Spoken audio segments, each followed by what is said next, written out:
1 Samuel chapter 25. Now Samuel died, and all Israel assembled and mourned for him. And they buried him at his home in Ramah. Then David moved down into the desert of Paran. A certain man in Maon, who had property there at Carmel, was very wealthy. He had 1,000 goats and 3,000 sheep, which he was shearing in Carmel. His name was Nabal, and his wife's name was Abigail. She was an intelligent and beautiful woman, but her husband was surly and mean in his dealings. He was a Calebite. While David was in the wilderness, he heard that Nabal was shearing sheep. So he sent 10 young men and said to them, "Go up to Nabal at Carmel and greet him in my name. Say to him, 'Long life to you, good health to you and your household, and good health to all that is yours. Now I hear that it is sheep shearing time. When your shepherds were with us, we did not mistreat them, and the whole time they were at Carmel nothing of theirs was missing. Ask your own servants and they will tell you. Therefore be favorable toward my men, since we come at a festive time. Please give your servants and your son David whatever you can find for them." When David's men arrived, they gave Nabal this message in David's name. Then they waited. Nabal answered David's servants, "Who is this David? Who is this son of Jesse? Many servants are breaking away from their masters these days. Why should I take my bread and water, and the meat I have slaughtered from my shearers, and give it to men coming from who knows where?" David's men turned around and went back. When they arrived, they reported every word. David said to his men, "Each of you strap on your sword." So they did, and David strapped his on as well. About 400 men went up with David, while 200 stayed with the supplies. One of the servants told Abigail, Nabal's wife, "David sent messengers from the wilderness to give our master his greetings, but he hurled insults at them. Yet these men were very good to us. They did not mistreat us, and the whole time we were out in the fields near them nothing was missing. Night and day they were a wall around us the whole time we were herding our sheep near them. Now think it over and see what you can do, because disaster is hanging over our master and his whole household. He is such a wicked man that no one can talk to him." Abigail acted quickly. She took 200 loaves of bread, 2 skins of wine, 5 dressed sheep, 5 seahs of roasted grain, 100 cakes of raisins, and 200 cakes of pressed figs, and loaded them on donkeys. Then she told her servants, "Go on ahead, I'll follow you." But she did not tell her husband Nabal. As she came riding her donkey into a mountain ravine, there were David and his men descending toward her, and she met them. David had just said, "It's been useless all my watching over this fellow's property in the wilderness so that nothing of his was missing. He has paid me back evil for good. May God deal with David, be it ever so severely, if by morning I leave alive one male of all who belong to him." When Abigail saw David, she quickly got off her donkey and bowed down before David with her face to the ground. She fell at his feet and said, "Pardon your servant, my lord, and let me speak to you. Hear what your servant has to say. Please pay no attention, my lord, to that wicked man Nabal. He is just like his name means fool, and folly goes with him. And as for me, your servant, I did not see the men my lord sent. And now, my lord, as surely as the Lord your God lives and as you live, since the Lord has kept you from bloodshed and from avenging yourself with your own hands, may your enemies and all who are intent on harming my lord be like Nabal. And let this gift, which your servant has brought to my lord, be given to the men who follow you. Please forgive your servant's presumption. The Lord your God will certainly make a lasting dynasty for my lord, because you fight the Lord's battles, and no wrongdoing will be found in you as long as you live. Even though someone is pursuing you to take your life, the life of my lord will be bound securely in the bundle of the living by the Lord your God. But the lives of your enemies he will hurl away as from the pocket of a sling. When the Lord has fulfilled for my lord every good thing he promised concerning him, and has appointed him ruler over Israel, my lord will not have on his conscience the staggering burden of needless bloodshed or of having avenged himself. And when the Lord your God has brought my lord success, remember your servant." David said to Abigail, Praise be to the Lord, the God of Israel, who has sent you today to meet me. May you be blessed for your good judgment and for keeping me from bloodshed this day and from avenging myself with my own hands. Otherwise, as surely as the Lord, the God of Israel, lives, who has kept me from harming you, if you had not come quickly to meet me, not one male belonging to Nabal would have been left alive by daybreak. Then David accepted from her hand what she had brought him and said, Go home in peace. I have heard your words and granted your request. When Abigail went to Nabal, he was in the house holding a banquet like that of a king. He was in high spirits and very drunk. So she told him nothing at all until daybreak. Then in the morning, when Nabal was sober, his wife told him all these things, and his heart failed him and he became like a stone. About 10 days later, the Lord struck Nabal and he died. When David heard that Nabal was dead, he said, Praise be to the Lord, who has upheld my cause against Nabal for treating me with contempt. He has kept his servant from doing wrong and has brought Nabal's wrongdoing down on his own head.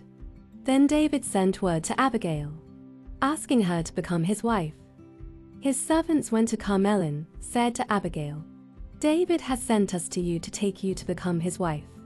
She bowed down with her face to the ground and said, I am your servant and am ready to serve you and wash the feet of my Lord's servants. Abigail quickly got on a donkey and, attended by her 5 female servants, went with David's messengers and became his wife. David had also married Ahinoam of Israel, and they both were his wives.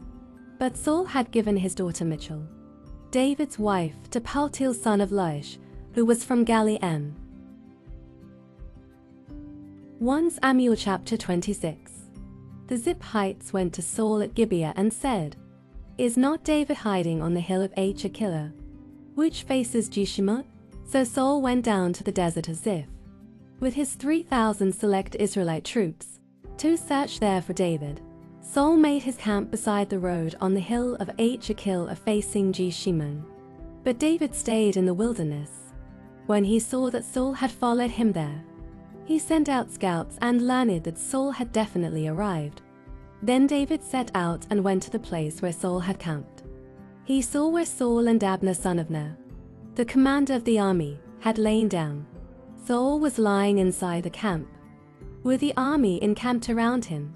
David then asked for Ahimelech the Hittite and Abishai son of Zeruiah, Joab's brother, who will go down into the camp with me to Saul. I'll go with you, said Abishai. So David and Abishai went to the army by night. And there was Saul, lying asleep inside the camp with his spear stuck in the ground near his head. Abner and the soldiers were lying around him. Abishai said to David, Today God has delivered your enemy into your hands. Now let me pin him to the ground with one thrust of the spear. I won't strike him twice. But David said to Abishai, Don't destroy him, who can lay a hand on the Lord's anointed and be guiltless. As surely as the Lord lives, he said, the Lord himself will strike him, or his time will come and he will die, or he will go into battle and perish. But the Lord forbid that I should lay a hand on the Lord's anointed. Now get the spear and water jug that are near his head, and let's go. So David took the spear and water jug near Saul's head, and they left. No one or knew about it, nor did anyone wake up. They were all sleeping, because the Lord had put them into a deep sleep. Then David crossed over to the other side and stood on top of the hill some distance away. There was a wide space between them.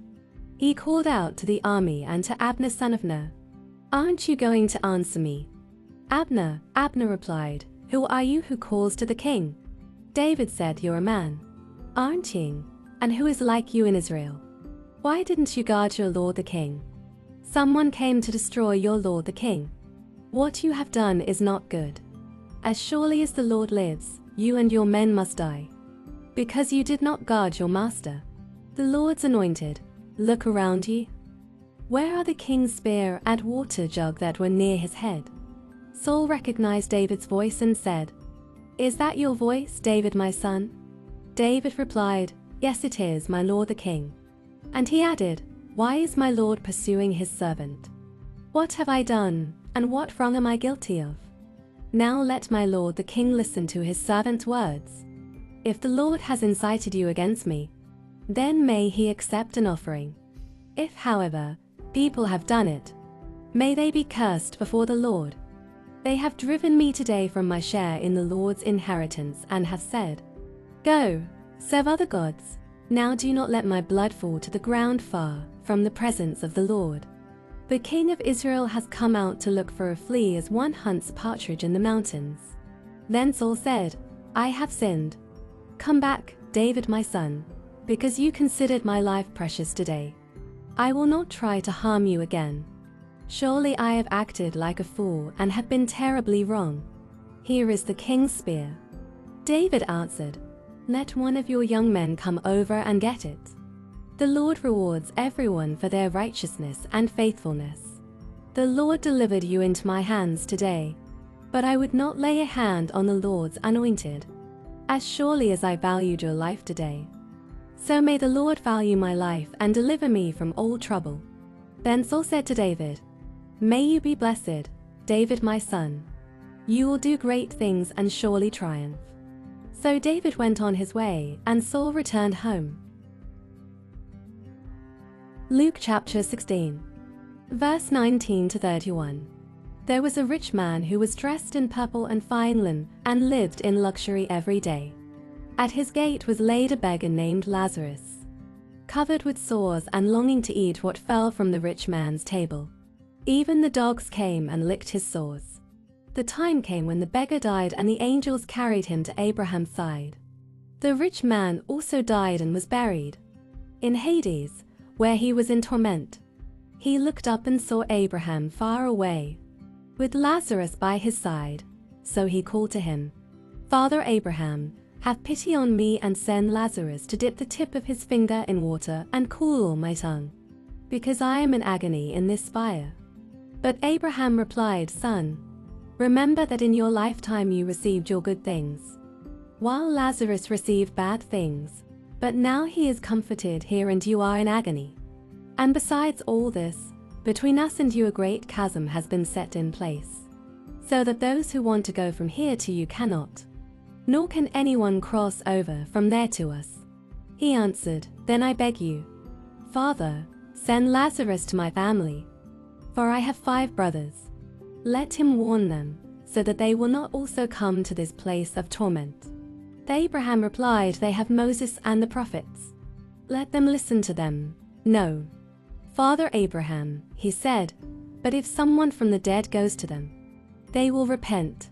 He said to him, If they do not listen to Moses and the prophets, they will not be convinced even if someone rises from the dead.